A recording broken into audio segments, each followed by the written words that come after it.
Aujourd'hui, nous recevons Jean-Pierre Mercier. Il mène une liste lutte ouvrière. Je laisse la parole à Mathilde. Bonjour Jean-Pierre Mercier, vous menez une liste lutte ouvrière. Vous travaillez actuellement chez Peugeot et vous êtes également syndicaliste pour la CGT. Pourquoi vous vous engagez dans cette bataille des municipales à Poissy aujourd'hui ? Bonjour, je mène la liste lutte ouvrière pour faire entendre le camp des travailleurs. Je suis ouvrier, comme vous l'avez dit, je travaille à PSA, je suis un récent à Poissy puisque j'ai travaillé pendant 18 ans à l'usine de PSA Aulnay. J'ai combattu la fermeture avec mes camarades, avec les salariés et depuis 6 ans maintenant, j'habite Poissy et je travaille à Poissy. Donc je suis comme ces milliers de travailleurs, je suis un migrant, je suis mon travail. Et je mène cette liste lutte ouvrière pour faire entendre le camp des travailleurs.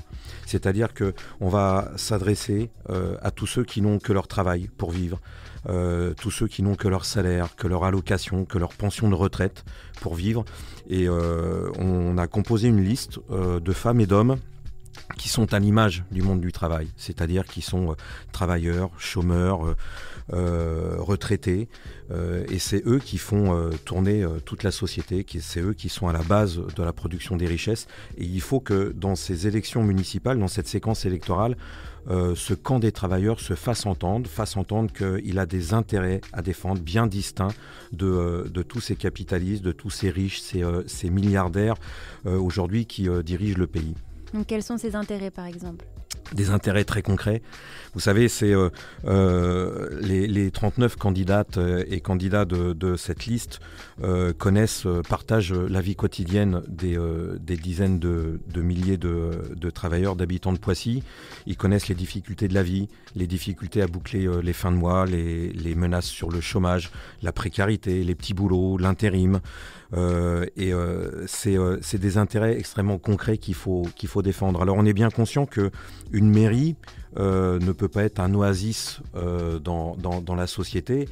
On vit dans une société capitaliste où ceux qui dirigent réellement la société, ceux qui ont les rênes de l'économie, ce sont les actionnaires des grandes entreprises du CAC 40.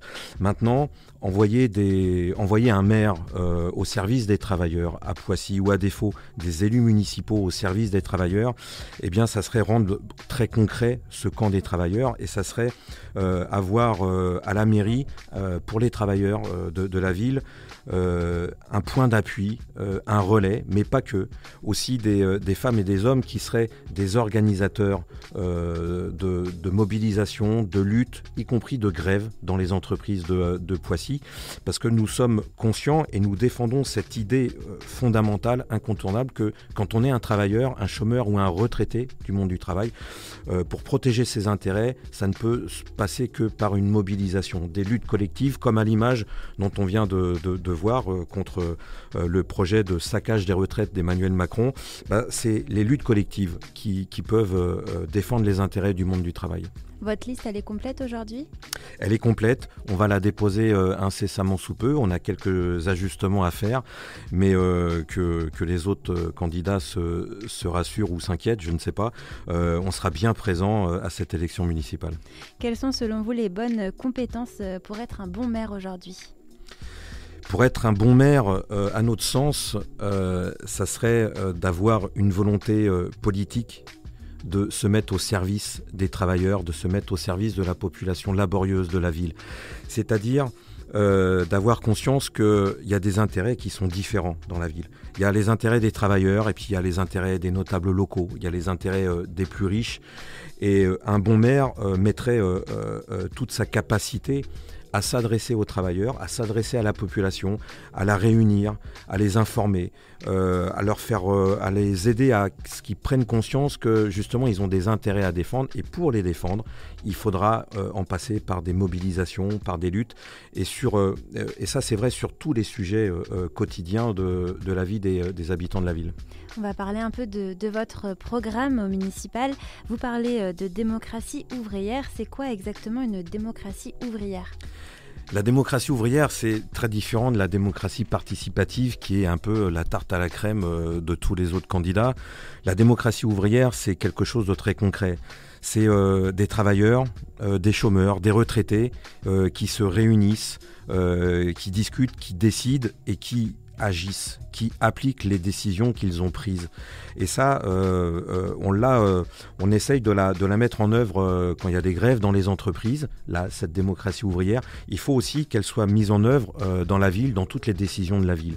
C'est-à-dire que le conseil municipal ne pourrait pas prendre des décisions contre les intérêts des habitants de la ville, contre les intérêts des travailleurs. Il faudrait qu'il y ait un veto ou un feu vert de l'ensemble des travailleurs sur les décisions les plus importantes de la ville.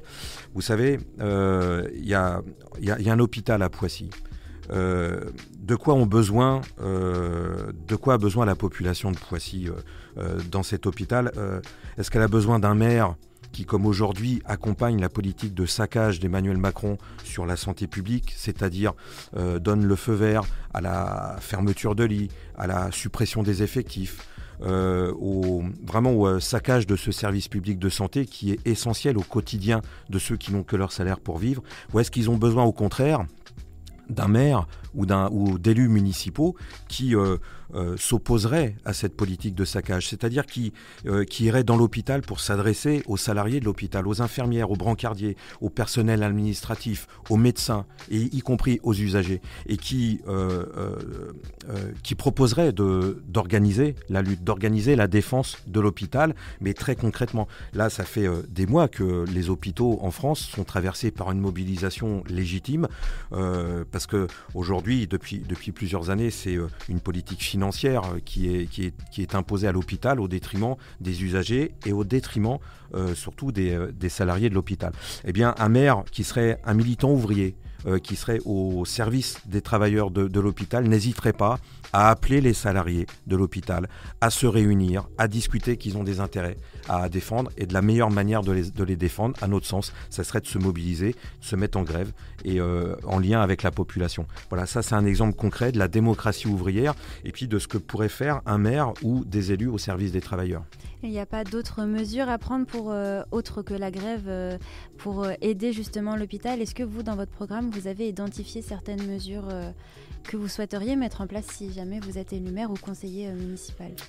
À notre sens, ce n'est que par la mobilisation, pas forcément la grève, vous avez raison, mais la mobilisation de la population. Vous savez, on vit dans une société où c'est uniquement le rapport de force qui gère les affaires à la fois du pays, du département, de la région et même de la commune.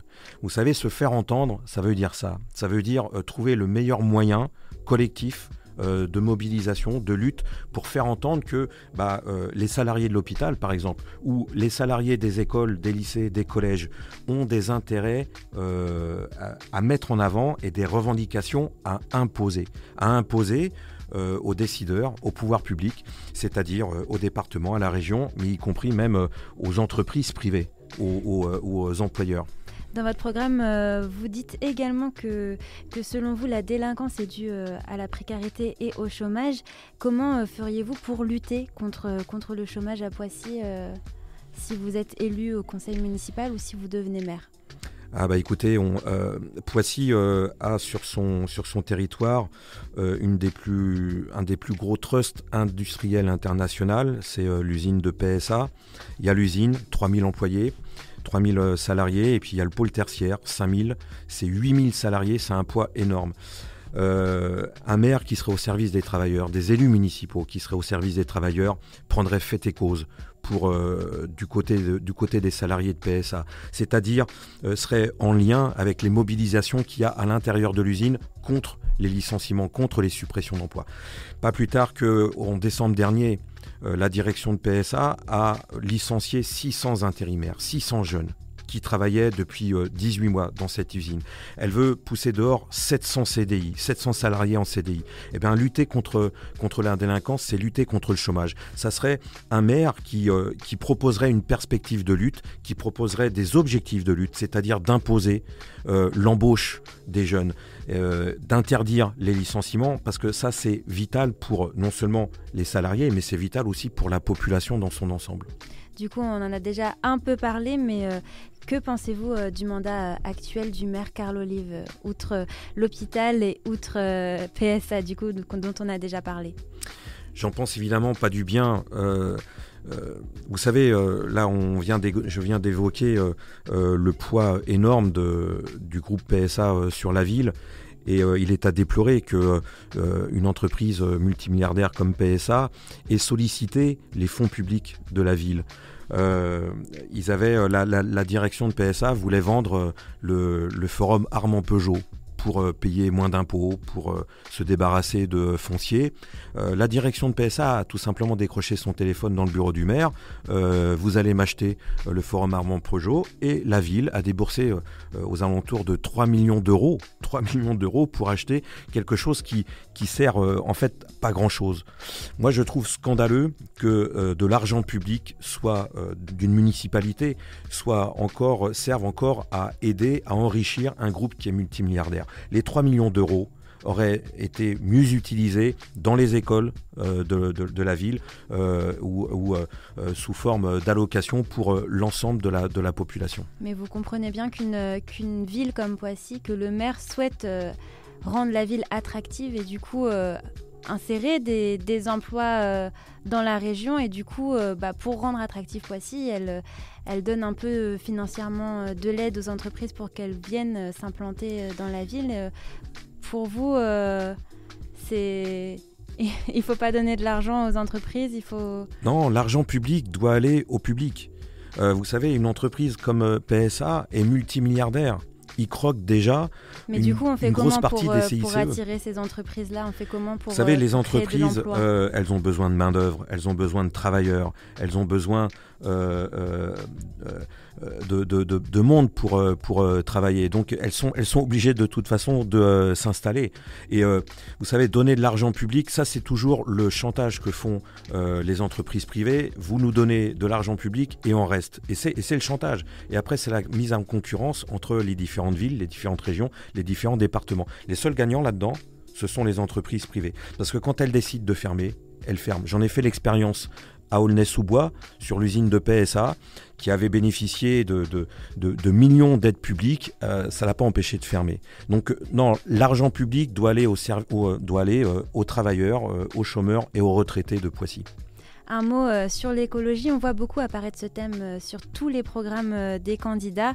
Comment l'écologie se met en place concrètement dans votre programme, dans la liste Lutte ouvrière? Alors je dis la vérité. L'écologie, c'est non seulement un problème national, mais c'est un problème mondial. Alors, les histoires de pistes cyclables, que c'est comme ça qu'on va lutter contre le réchauffement climatique, personnellement, je vais vous dire franchement, ça me fait rigoler. Parce que y a les pistes cyclables, et puis il y a à côté des entreprises qui polluent 10 fois, 100 fois, 1000 fois plus. Et s'attaquer au problème de l'écologie, c'est s'attaquer aux pollueurs.